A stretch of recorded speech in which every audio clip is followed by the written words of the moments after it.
Hello dears, Wayanad ട്രിപ്പിൻ്റെ വിശേഷങ്ങളാണ് ഇനിയുള്ള 3 വീഡിയോസിൽ. And this is part 1. 2023 June 14 ആയിരുന്നു ഞങ്ങൾ യാത്ര ആരംഭിച്ചത്. ഒരു വർഷം ആവാറായി. ഞാനും ഷിഫിയും ടെൽമയായിരുന്നു ട്രാവൽ മീറ്റ്സ്. കമ്പനി പഠിക്കുന്ന ആലുവയിലേക്ക് ഞങ്ങളൊരു ടാക്സിക്കാണ് വന്നേ. ടാക്സി ഓടിച്ച അങ്കിള് ഞങ്ങളുടെ ബസ് വന്നിട്ട് ഞങ്ങൾ കയറ്റി വിട്ടിട്ടേ അവിടുന്ന് പോയുള്ളൂ. ആലുവയിൽ ഒരു അരമണിക്കൂർ ഞങ്ങൾ പോസ്റ്റായിരുന്നു. ആ സമയം കാഴ്ചകൾ കണ്ടും വർത്താനം പറഞ്ഞും അങ്ങോട്ടും ഇങ്ങോട്ടും തേരാപ്പാര കിടന്നൊക്കെ ഞങ്ങൾ സമയം കളഞ്ഞു.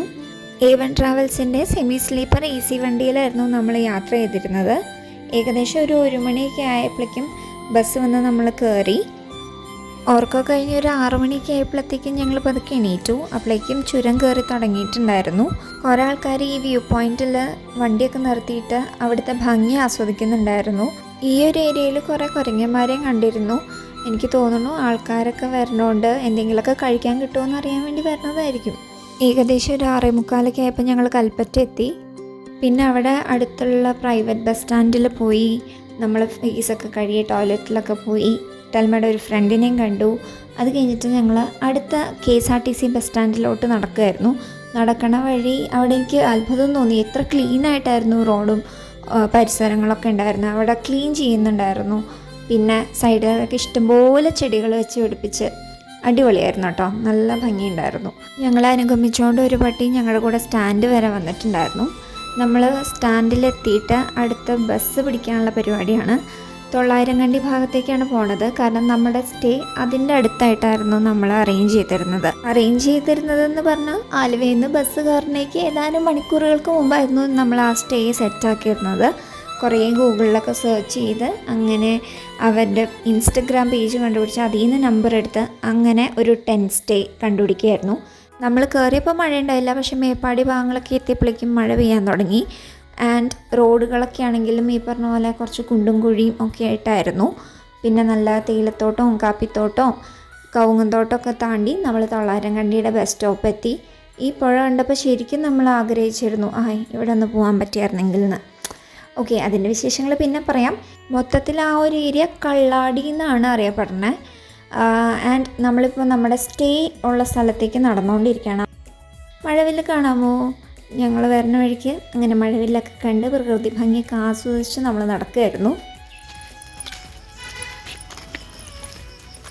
ഞങ്ങൾ ടെൻറ്റിലോട്ട് പോകണം. ടെൻറ്റിലോട്ട് പോയിട്ട് വരാം.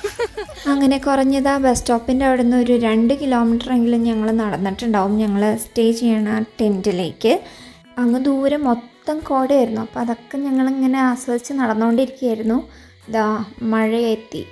പിന്നെ കുടയും ചൂടി നമ്മൾ നടക്കാൻ തുടങ്ങി. അത്യാവശ്യം കൊള്ളാൻ പറ്റണ മഴയൊക്കെ ആണെങ്കിൽ ഞാൻ കൊള്ളും. കുട നിവർത്താൻ മടിയായിട്ടൊന്നുമല്ല കേട്ടോ. കുട നിവർത്താൻ മടിയായിട്ട് തന്നെയാണ്. അത് നനഞ്ഞു കഴിഞ്ഞാൽ പിന്നെ അതും തൂക്കി പിടിച്ച് നടക്കണ്ടേ എന്നുള്ളതുകൊണ്ടാണ്.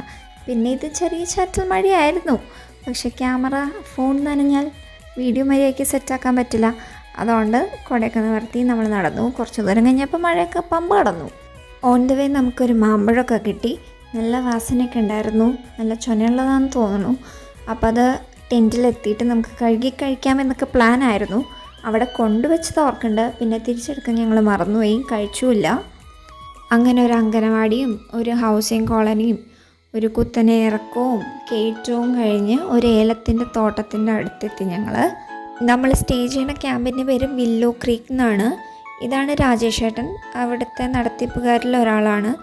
അങ്ങനെ ഞങ്ങൾ ഏലം തോട്ടത്തിൻ്റെ ഉള്ളിൽ കൂടെ കുറേ ചുറ്റി നടന്ന് അതും കഴിഞ്ഞ് ഒരു കാട്ടിക്കൂടെയൊക്കെയാണ് അങ്ങോട്ടേക്ക് പോയത്. ആക്ച്വലി ഈ ഏലത്തിൻ്റെ ഇതിൽ കൂടെ തന്നെ ഷോർട്ട് കട്ട് ഉണ്ടായിരുന്നു. അപ്പോൾ അത്രയും കെയറുണ്ടേ ഈ ലഗേജും കൊണ്ടെന്ന് പറഞ്ഞിട്ട് ഞങ്ങൾ വേറെ വഴി ചുറ്റിക്കറങ്ങിയൊക്കെയാണ് പോയത്. പക്ഷെ നല്ല വൈബ് സ്ഥലമായിരുന്നു. നമുക്ക് ഇത്രയും ലഗേജും കാര്യങ്ങളൊന്നും ഇല്ലായിരുന്നെങ്കിൽ ഒരു കുഴപ്പമില്ലായിരുന്നു നടക്കാൻ.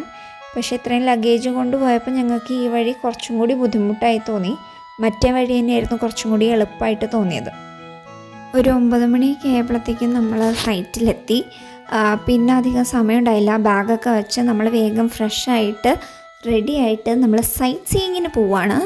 അപ്പോൾ നമുക്ക് അവിടെ ഒരു ഐഡിയ ഉണ്ടായിരുന്നില്ല എവിടെയൊക്കെ പോകണം, എന്തൊക്കെ പോകണമെന്ന്. അപ്പോൾ അതൊക്കെ ഹെൽപ്പ് ചെയ്തത് രാജേഷ് ചേട്ടനാണ്. ഒരു ഓട്ടോ റെഡിയാക്കി തന്നു, പോകാനുള്ള സ്ഥലങ്ങളൊക്കെ സെറ്റാക്കി തന്നു. അപ്പോൾ നമ്മൾ താമസിക്കുന്ന സ്ഥലത്തിൻ്റെ വിശേഷങ്ങൾ പിന്നാലെ പറയാം.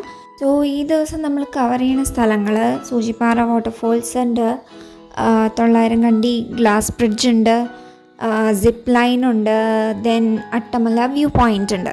ഈ ഒരു എപ്പിസോഡിൽ ഗ്ലാസ് ബ്രിഡ്ജ് പോണത് ഒഴികെ ബാക്കിയെല്ലാം ഇൻക്ലൂഡ് ചെയ്തിട്ടുണ്ട്.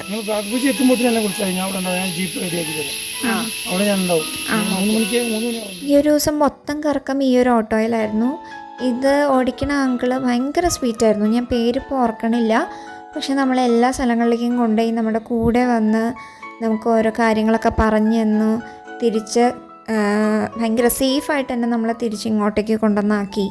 അപ്പോൾ എന്തായാലും അത് അടിപൊളിയായിരുന്നു കേട്ടോ. ഒരാൾക്ക് 500 വെച്ച് ഞങ്ങൾ ഡിവൈഡ് ചെയ്തെടുത്തത്. 1500 ആ ഒരു ദിവസത്തേക്ക് മൊത്തം നമ്മൾ ഓട്ടോ ചാർജ് കൊടുത്തത്. ഈ ഓട്ടോയ്ക്ക് പുഷ്പം പോലെയാണ് ഞങ്ങൾ ഓഫ് റോഡ് യാത്ര പോലെ നടത്തിയത്. എസ്പെഷ്യലി അട്ടമല വ്യൂ പോയിൻറ്റിലേക്കൊക്കെ പോണ വഴിയൊക്കെ കുറച്ച് ഓഫ് റോഡ് പരിപാടിയായിരുന്നു. പിന്നെ നമ്മളിവിടുന്ന് മെയിൻ റോഡിലേക്ക് എത്താനുള്ളതും കുറച്ചൊരു ഓഫ് റോഡ് പരിപാടിയായിരുന്നു. അപ്പോൾ എന്തായാലും അതൊക്കെ അടിപൊളിയായി. പിന്നെ മെയിൻ റോഡിൽ എത്തിക്കഴിഞ്ഞാൽ നമ്മൾ 900 കണ്ടിയുടെ സൈഡിലേക്ക് പോകുന്തോറും 2 സൈഡിലും ഫുൾ ജീപ്പുകൾ കാണാം. ഇത്രയൊന്നുമല്ല, ഇതിൽ കൂടുതലുണ്ടാവും. 900 കണ്ടിയിലേക്ക്, അതായത് ഗ്ലാസ് ബ്രിഡ്ജിൻ്റെ അങ്ങോട്ടേക്ക് നമുക്ക് ജീപ്പിനെ പോകാൻ പറ്റുള്ളൂ. അത്യാവശ്യം നല്ല ഡിസ്റ്റൻസ് ഉണ്ട് താഴത്തുനിന്ന് മുകളിലേക്ക്. ഞങ്ങളുടെ ഓട്ടോ അങ്കിൾ അവിടെ ഉരുൾപൊട്ടൽ വന്ന സ്ഥലമൊക്കെ കാണിച്ചു തന്നു. അന്നത്തെ ആ വിശേഷങ്ങളൊക്കെ ഇങ്ങനെ പറയായിരുന്നു. പിന്നെ പോണ വഴിക്ക് സിപ്പ് ലൈൻ ഉണ്ട്. ഇത് നമ്മൾ തിരിച്ചു വരുമ്പോഴാണ് നമ്മളിതിലാണ് കയറാൻ പോണത്. അപ്പോൾ അതൊക്കെ കാണിച്ചു തന്നു.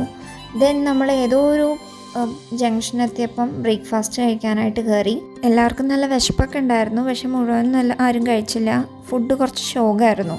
പിന്നെ നമ്മൾ തൊട്ടപ്പുറത്തെ കടയിൽ നിന്ന് നമുക്ക് ഡെറ്റോൾ മേടിക്കാണ്ടായിരുന്നു. അപ്പോൾ അത് മേടിക്കാൻ കയറിയ സമയത്ത് മാർബിൾ കേക്കില്ലേ, അതൊക്കെ മേടിച്ചു.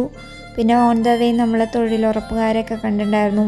ഈ സ്കൂളൊക്കെ വിട്ട് നമ്മൾ പിന്നെയും മുന്നോട്ട് പോയപ്പോൾ ടെൽമ ഒരു പ്രിക്കോഷൻ എന്ന നിലയ്ക്ക് കാലിൽ ഫുൾ ഡെറ്റോളൊക്കെ തേക്കുന്നുണ്ടായിരുന്നു. വേറെ ഒന്നിനല്ല, അട്ട പിടിക്കാതിരിക്കാനാണ്. അട്ടമലയിലേക്കാണല്ലോ പോണേ. യൂഷ്വലി തേയിലത്തോട്ടത്തിലൊക്കെ കൂടുതലും അട്ട ഉണ്ടാവും, എസ്പെഷ്യലി മഴക്കാലമൊക്കെ ആകുമ്പോൾ. അപ്പോൾ അത് കയറാതിരിക്കാൻ വേണ്ടി ഒരു പ്രിക്കോഷൻ എന്നുള്ള നിലയ്ക്ക് മേടിച്ചതാണ്. പിന്നെ ഈ അട്ടമല വ്യൂ പോയിൻ്റ് ഒരു പ്രൈവറ്റ് പ്രോപ്പർട്ടിയിലാണ്. ഹാരിസൺ മലയാളം ലിമിറ്റഡ് ഓൺ ചെയ്യണ ഒരു എസ്റ്റേറ്റാണ്. എന്തോ സെൻറ്റിനെൻ്റൽ റോക്ക് എസ്റ്റേറ്റ് എന്നോ അങ്ങനെ എന്തോ ആണ് പേര് എന്നാണ് എൻ്റെ ഒരു ഓർമ്മ. അപ്പോൾ അവിടെ അഡൾട്ട്സിന് 40 രൂപയാണ് entry fees, children up to 10 30 രൂപയും പാർക്കിങ്ങിന് വേറെയാണ് ചാർജ് വരുന്നത്. ഒരു ഓഫ് റോഡ് യാത്രയാണ് ഇവിടുന്ന് അങ്ങോട്ടേക്ക്. 2 സൈഡിലും തേയിലത്തോട്ടങ്ങളാണ്. വ്യൂ എന്നൊന്നും പറഞ്ഞാൽ പോരാ, രക്ഷയില്ലാത്ത വ്യൂ. നമ്മളൊരു സൈഡിൽ വ്യൂ നോക്കുമ്പോഴേക്കും പെട്ടെന്ന് ചടയപടിയെന്നും പറഞ്ഞിട്ടാണ് കോട വന്ന് മൂടണേ. അതുപോലെ കോട കയറിക്കൊണ്ടേയിരിക്കുകയായിരുന്നു. അപ്പോൾ നമുക്ക് വ്യൂ ഒന്നും ശരിക്കും കാണാൻ പറ്റില്ലേ എന്നൊക്കെ വിചാരിച്ചിരുന്നു. ബട്ട് നന്നായിട്ട് കാണാൻ പറ്റി. മുകളിലത്തെ വ്യൂ കാണിച്ചു തരാം. അവിടുത്തെ മലനിരകളുടെ ഒരു ഭാഗം കഴിഞ്ഞാൽ അത് തമിഴ്നാടായി, വേറൊരു ഭാഗം കഴിഞ്ഞാൽ നിലമ്പൂർ കാടുകളായി എന്നാണ് നമ്മുടെ ഓട്ടോ അങ്കിള് പറഞ്ഞു തന്നെ. അപ്പോൾ അങ്കിളും ഞങ്ങളുടെ അടുത്ത് അതിൻ്റെ മെയിൻ താഴെ വരെ വന്നിട്ടുണ്ടായിരുന്നു. മുകളിലേക്ക് ഞങ്ങൾ തന്നെ കയറിപ്പോയി ആ വ്യൂ പോയിൻ്റിൽ നിന്ന് വ്യൂ കാണുമായിരുന്നു. പക്ഷെ എന്താ ഭംഗി! ഒരു സൈഡിലാണെങ്കിൽ കോട വിരിച്ച് കിടക്കണ മലനിരകളും, ഈ സൈഡിലാണെങ്കിൽ പച്ച വിരിച്ച് കിടക്കണ തേയിലത്തോട്ടും. ആഹാ! ഞാനും ഷെഫിയും റോങ് സൈഡിൽ കൂടിയാണ് കയറിയത്. അതുകൊണ്ട് ഈ ചെറിയൊരു സംഭവം ചാടിക്കിടക്കേണ്ടി വന്നു. ടെൽമ മറ്റേ വഴി കൂടെ കയറി വന്നു. അതിൻ്റെ മുകളിൽ ചെന്നപ്പോൾ ഒരു കപ്പിളുണ്ടായിരുന്നു. അവർ കുറച്ച് കഴിഞ്ഞപ്പോഴത്തേക്ക് ഇറങ്ങിപ്പോയി. പിന്നെ ഞങ്ങൾ മാത്രം. പിന്നെ ഫോട്ടോസും വീഡിയോസൊക്കെ എടുത്ത് ആ ഭംഗിയൊക്കെ ഇങ്ങനെ ആസ്വദിച്ചെന്നു. കോട വരുന്നതും പോണതും. ഒരു സൈഡ് ഫുൾ ഞങ്ങളിങ്ങനെ കണ്ടു. അപ്പം മറ്റേ സൈഡ് ഒട്ടുമേ കാണാൻ വയ്യ, ഫുൾ കോട. പക്ഷെ കുറച്ച് കഴിഞ്ഞപ്പോഴത്തേക്കും അവിടുത്തെ കോടയൊക്കെ മാറി നമ്മൾ ഫുൾ മലനിരകളൊക്കെ നമുക്ക് കാണാൻ പറ്റി കേട്ടോ. വെയിൽ കാര്യങ്ങളുണ്ട്, പക്ഷെ അതുപോലെ നല്ല കാറ്റും ചെറിയൊരു തണുപ്പൊക്കെ ഉള്ളതുകൊണ്ട് നല്ല സുഖമായിരുന്നു. നല്ല രസമുള്ള വ്യൂവും. ഈ ഒരു വ്യൂ പോയിൻ്റ് 360 ഡിഗ്രി വ്യൂ ഒക്കെ തരേണ്ടതെന്ന് ഞാൻ പറയണില്ല. എന്നാലും ഏകദേശം അത്യാവശ്യം നല്ല രീതിയിൽ നല്ലൊരു ഏരിയ കവർ ചെയ്തിട്ടുള്ള വ്യൂ ഒക്കെ നമുക്ക് കിട്ടും കേട്ടോ. പിന്നെ ഈ പറഞ്ഞ പോലെ സൺറൈസും സൺസെറ്റൊക്കെ ഇവിടെ നിന്ന് കാണാൻ പൊള്ളിയായിരിക്കും. ഒരേ വൈബായിരിക്കും. സമുദ്രനിരപ്പിൽ നിന്ന് ഏകദേശം 858 മീറ്റർ ഉയരത്തിലാണ് ഈ അട്ടമല വ്യൂ പോയിൻ്റ് വരുന്നത്. മേപ്പാടിയിൽ നിന്ന് ഏകദേശം 20 കിലോമീറ്റർ ദൂരമാണ് ഈ ഒരു വ്യൂ പോയിൻറ്റിലേക്കുള്ളത്. ഇവിടുന്ന് നിയറസ്റ്റ് ആയിട്ടുള്ള ഒരു ടൂറിസ്റ്റ് അട്രാക്ഷൻ എന്ന് പറഞ്ഞാൽ സൂചിപ്പാറ വാട്ടർഫോൾസ് ആണ്. ഏകദേശം 8 കിലോമീറ്റർ വരും. രാവിലെ 6 തൊട്ട് രാത്രി 7 വരെയാണ് ഇവിടുത്തെ സമയം എന്നാണ് ഞാൻ അറിഞ്ഞത്. ഈ ഒരു സ്ഥലം അധികം ആൾക്കാരിലേക്ക് എത്തി തുടങ്ങണേ ഉള്ളൂ എന്നാണ് എനിക്ക് തോന്നണത്. കാരണം ഞങ്ങൾ ചെന്നപ്പോൾ ക്രൗഡഡ് ഒന്നും ആയിരുന്നില്ല. ഞങ്ങൾ ആ ടോപ്പിൽ നിന്ന് ഇറങ്ങാൻ കാത്തുനിന്ന കുറച്ച് തമിഴ് പിള്ളേരുണ്ടായിരുന്നു അവിടെ. പിന്നെ ഞങ്ങൾ അവിടുത്തെ കാഴ്ചകളൊക്കെ കണ്ട് താഴത്തേക്ക് ഇറങ്ങി. ആ ഒരു ഏരിയയിൽ ചിലപ്പോൾ നിങ്ങൾക്ക് വൈൽഡ് ആനിമൽസിനൊക്കെ ചിലപ്പോൾ കാണാനും പറ്റും കേട്ടോ. എന്തായാലും പോരാൻ തോന്നുന്നുണ്ടായിരുന്നില്ല, അത്രയും ബ്യൂട്ടിഫുൾ ആയിട്ടുള്ളൊരു സ്ഥലമായിരുന്നു. അവിടുന്ന് ചാച്ച ബൈ ബൈ പറയാണ്. ഇനി പോണത് സൂചിപ്പാറ വാട്ടർഫോൾസിലേക്കാണ്. അങ്ങനെ ഞങ്ങൾ സൂചിപ്പാറ വാട്ടർഫോളിൽ അഥവാ സെൻറ്റിനെൻ്റൽ റോക്ക് വാട്ടർഫോളിലെത്തി. എഴുതി വെച്ച ഗൈഡ് ലൈൻസും കാര്യങ്ങളൊക്കെ വായിച്ചിട്ടാണ് നമ്മൾ ടിക്കറ്റ് എടുക്കാനായിട്ടാണ് പോയത്. ടിക്കറ്റ് റേറ്റ് വരുന്നത് ഇങ്ങനെയൊക്കെയാണ്. അഡൾട്ടിന് 65, സ്കൂൾ ടൂറൊക്കെ ആയിട്ട് സ്റ്റുഡൻറ്റിന് വരുന്നത് 33 രൂപയാണ് ഒരാൾക്ക്. ദെൻ ഫോറിനേഴ്സിന് 130. സ്റ്റിൽ ക്യാമറ യൂസ് ചെയ്യുന്നുണ്ടെങ്കിൽ നമുക്ക് 53 ആൻഡ് വീഡിയോ ക്യാമറ ആണെങ്കിൽ it's 301. കുറച്ച് ഡിഫറെൻറ്റ് ആൻഡ് ഇൻട്രസ്റ്റിംഗ് ആയിട്ടുള്ള റേറ്റുകളല്ലേ. ടിക്കറ്റ് കൗണ്ടറിൽ നിന്ന് കുറച്ചും കൂടി മുന്നോട്ട് നടക്കുമ്പോൾ ഒരു ചെക്കിംഗ് സെൻറ്റർ ഉണ്ട് അവിടെ. പ്ലാസ്റ്റിക്കും ഫുഡ് ഐറ്റംസും അകത്തേക്ക് കയറ്റാൻ പാടില്ല. ഞങ്ങളുടെ കയ്യിലുണ്ടായിരുന്ന ബിസ്ക്കറ്റ് പാക്കറ്റ് അവിടെ കൊടുത്തിട്ട് പിന്നെയും ഞങ്ങൾ നടന്നു. ആൽക്കഹോൾ, ടൊബാക്കോ, സിഗരറ്റ് സ്മോക്കിംഗ് ഒക്കെ പ്രോഹിബിറ്റഡ് ആണ് അവിടെ. പിന്നെ കുറച്ച് ഗൈഡ് ലൈൻസ് പറയണ പോലെ തന്നെ സോപ്പൊന്നും നമുക്ക് വെള്ളച്ചാട്ടത്തിൽ യൂസ് ചെയ്യാൻ പാടില്ല. നമ്മളൊരു ഫോറസ്റ്റിലാണ് നിൽക്കണേ. സോ ഫോറസ്റ്റ് ഡിപ്പാർട്ട്മെൻറ്റിൻ്റെ എല്ലാ ഗൈഡ് ലൈൻസും നമ്മൾ പാലിക്കണം. സോ എല്ലാ ഗൈഡ് ലൈൻസും എൻട്രൻസിൻ്റെ അവിടെ തന്നെ വലിയ വലിയ ബോർഡുകളിലായിട്ട് എഴുതി വെച്ചിട്ടുണ്ട്. നടക്കണ വഴിക്ക് ഇതുപോലെ ഇരിക്കാനുള്ള ഏർപ്പാടുകളൊക്കെ ഉണ്ട്. 1 കിലോമീറ്റർ നമുക്ക് വാട്ടർഫോളിൻ്റെ അങ്ങോട്ടേക്ക് നടക്കാനുണ്ട്. പക്ഷെ നമുക്ക് 1 കിലോമീറ്റർ കൂടുതൽ നടന്ന പോലെയാണ് ഫീൽ ചെയ്തത്.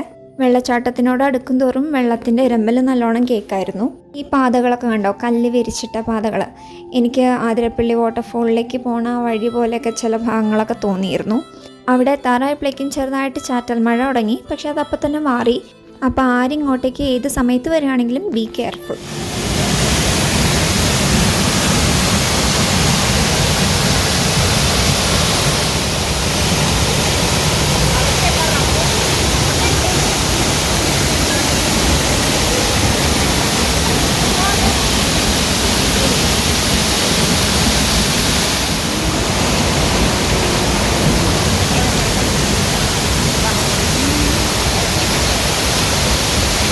ഒരു തോർത്തും എക്സ്ട്രാ ഡ്രസ്സും ഞങ്ങളുടെ കയ്യിലുണ്ടായിരുന്നെങ്കിൽ ഞങ്ങൾ ആ നിമിഷം ആശിച്ചു പോയി. ഇനി ഇങ്ങോട്ട് വരാൻ പ്ലാൻ ചെയ്യുന്നവർ ശ്രദ്ധിക്കേണ്ട വളരെ ഇമ്പോർട്ടൻ്റ് ആയിട്ടുള്ള കുറച്ച് കാര്യങ്ങളാണ്. ഈ ഒരു വാട്ടർഫോളിലേക്കുള്ള എൻട്രി രാവിലെ 8 മണി തുടങ്ങി വൈകുന്നേരം 4 മണി വരെയാണ്. 4 മണിക്ക് ശേഷം എൻട്രി ഉണ്ടാവില്ല. പക്ഷേ ക്ലോസ് ചെയ്യേണ്ടത് 5-5:30 ആ ഒരു സമയമൊക്കെയാണെന്ന് തോന്നുന്നു. ആൻഡ് 1200 പേരെ മാത്രമാണ് ഒരു ദിവസം ഈ വാട്ടർഫോളിലേക്ക് കടത്തി വിടുള്ളൂ. സോ സീസൺ സമയമൊക്കെ ആണെങ്കിൽ നേരത്തെ പ്ലാൻ ചെയ്തെത്തിയില്ലെങ്കിൽ ചിലപ്പോൾ കയറാൻ പറ്റിയെന്ന് വരില്ല. അങ്ങനെ അവിടെ കുറേ നേരം എൻജോയ് ചെയ്തതിന് ശേഷം ഞങ്ങൾ തിരിച്ച് നടന്നു. എത്ര പെട്ടെന്ന് ആ ഫോഗ് വന്ന് മൂടിയതെന്നോ.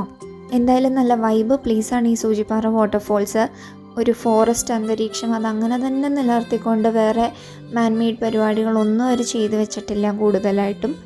അവിടുത്തെ ഓരോ മരത്തിനും കണക്കുകളും നമ്പറുകളും പേരുകളൊക്കെ എഴുതി വെച്ചിട്ടുണ്ടായിരുന്നു. ഞങ്ങൾ പോയത് മൺസൂൺ സീസൺ ആയതുകൊണ്ട് മഴയൊക്കെ പ്രശ്നമാകുമോ എന്ന് വിചാരിച്ചെങ്കിലും പ്രകൃതിയോ മഴയോ ഒന്നും ഞങ്ങളുടെ ആസ്വാദനത്തിന് ഭംഗമായിട്ട് വന്നതേ ഇല്ല. ഞങ്ങൾ മറന്നുപോയെങ്കിലും ഞങ്ങൾ അവിടെ ഏൽപ്പിച്ച ബിസ്ക്കറ്റിൻ്റെ പാക്കറ്റ് തിരിച്ചു പോരാൻ നേരത്തെ അവർ ഓർത്തെടുത്ത് ഞങ്ങൾക്ക് തന്നു. ഇത്രയും ക്ലീൻ ആയിട്ടുള്ള ഒരു ഏരിയ ആണ്, നമ്മളായിട്ട് നശിപ്പിക്കരുത്. അങ്ങനെ സൂചിപ്പാറ വാട്ടർഫോൾസും കണ്ടു കഴിഞ്ഞ് ഞങ്ങൾ നേരെ സിപ്പ് ലൈനിലേക്കാണ് പോയത്. നമ്മൾ അങ്ങോട്ടേക്ക് പോകുമ്പോൾ സിപ്പ് ലൈൻ കണ്ടിട്ടുണ്ടായിരുന്നു. ആ സമയത്ത് അത്യാവശ്യം കുറച്ച് തിരക്കൊക്കെ ഉണ്ടായിരുന്നു. പക്ഷേ നമുക്കെന്തോ ഭാഗ്യമുണ്ടായിരുന്നു, അത്ര തിരക്കൊന്നും ഉണ്ടായില്ല. ഞങ്ങൾ ചെന്നു, ഞങ്ങൾക്ക് നേരെ സേഫ്റ്റി സംഭവങ്ങളൊക്കെ സെറ്റാക്കി തന്നു. നമുക്ക് എല്ലാം ചടപടയുന്നായിരുന്നു കാര്യങ്ങളെല്ലാം സെറ്റായത്. ഒരാൾക്ക് സിപ്പ് ലൈൻ വരുന്നത് 450 രൂപയും സ്കൈ സൈക്ലിങ്ങിന് 300 ഞങ്ങൾ 3 പേരും സിപ്പ് ലൈനാണ് ഓപ്റ്റ് ചെയ്തത്. പിന്നെ സൈക്ലിങ്ങിൻ്റെ അവിടെയുള്ള ആൾ ഫുഡ് കഴിക്കാൻ പോയിക്കായിരുന്നു. അപ്പോൾ ഞങ്ങളത് വേണ്ടാന്ന് വെച്ചു. പിന്നെ മഴ വരുമോ ഇല്ലയോ എന്നുള്ളൊരു കൺസേൺ ഉണ്ടായിരുന്നു. എന്നാലും ചെയ്യാം, നമുക്ക് വല്ലപ്പോഴും കിട്ടുന്ന ഒരു അവസരമാണല്ലോ എന്ന് വിചാരിച്ചു. ഞങ്ങൾ 3 പേരും ഇതിനു മുന്നേ എക്സ്പീരിയൻസ് ചെയ്തിട്ടില്ല സിപ്പ് ലൈനിൻ്റെ. അപ്പോൾ ഞങ്ങൾക്ക് ആ ഒരു എക്സൈറ്റ്മെൻറ്റും ചെറിയൊരു പേടി ഉണ്ടായിരുന്നു, ഇനി എങ്ങനെ ഭയങ്കര സ്പീഡിലാണോ പോകണമെന്നൊക്കെ ഉള്ളത്. പക്ഷേ എന്നെ സംബന്ധിച്ച് എനിക്കുണ്ടായിരുന്ന കൺസേൺ ഇതിൻ്റെ ഇടയിലെങ്ങാനും സ്റ്റക്കായി പോയാൽ ഇവരെങ്ങനെ വലിച്ചെടുക്കും എന്നുള്ളത് മാത്രമായിരുന്നു. Please note the point, season സമയത്ത് ഇവിടെ നല്ല തിരക്കായിരിക്കും കേട്ടോ. അങ്ങനെ സേഫ്റ്റി ബെൽറ്റ് കിട്ടി കഴിഞ്ഞിട്ട് ഞങ്ങൾ അതിൻ്റെ തൊട്ടപ്പുറത്തുള്ള സ്റ്റേഷനിലേക്ക് കയറി. അവിടെ അറ്റ് എ ടൈം 3 പേർക്ക് നിൽക്കാൻ പറ്റുള്ളൂ. പിന്നെ അവിടുത്തെ ക്രൈറ്റീരിയ പറയുന്നത് 10 വയസ്സിന് മുകളിലെങ്കിലും പ്രായമുള്ളവർക്ക് സിപ്പ് ലൈൻ ചെയ്യാൻ പാടുള്ളൂ, പ്രഗ്നൻറ്റ് ലേഡീസിനൊന്നും ചെയ്യാൻ പാടില്ല എന്ന് എഴുതി വെച്ചിട്ടുണ്ട്. പിന്നെ 110 കിലോയിൽ കൂടുതൽ വെയിറ്റ് ഉള്ളവർക്കും ചെയ്യാൻ പറ്റില്ല എന്ന് എഴുതി വെച്ചിട്ടുണ്ട്. ഇവിടുന്ന് പോകൽ മാത്രമല്ല റിട്ടേണും ഉണ്ട്. അതിൻ്റെ ഇടയ്ക്ക് അവിടെ ഒന്ന് സ്റ്റേഷൻ മാറി കയറണമെന്ന് മാത്രമേ ഉള്ളൂ. അത്യാവശ്യം നീളത്തിലാണ് ഈ സിപ്പ് ലൈൻ, അതുകൊണ്ട് അങ്ങേയറ്റത്തെ വ്യൂ കിട്ടാൻ ഇത്തിരി ബുദ്ധിമുട്ടാണ്. പിന്നെ അവിടെ എഴുതി വെച്ചിരിക്കുന്ന ഒരു കാര്യമുണ്ട്, longest zip line and highest sky cycling എന്ന് അവിടെ എഴുതി വെച്ചിട്ടുണ്ട്. കേരളത്തിലെ കണക്കാണെന്ന് തോന്നുന്നു, എനിക്കത് കറക്റ്റ് അറിയില്ല. പക്ഷെ ഞങ്ങൾ എന്തായാലും എൻജോയ് ചെയ്തു കേട്ടോ. മഴയുടെ ശല്യങ്ങളൊന്നും ഉണ്ടായിരുന്നില്ല. എന്തായാലും അത് അടിപൊളിയായിരുന്നു. അങ്ങനെ സിപ്പ് ലൈനോട് ബൈ ബൈ പറഞ്ഞ് ഞങ്ങളതേ കള്ളാടിയിലേക്ക് പോവാണ് ലഞ്ച് കഴിക്കാൻ. അത് കഴിഞ്ഞിട്ട് വേണം നമുക്ക് ഗ്ലാസ് ബ്രിഡ്ജ് പോവാൻ. ഈ വീഡിയോ ഇവിടെ വൈൻഡപ്പ് ചെയ്യാണ്.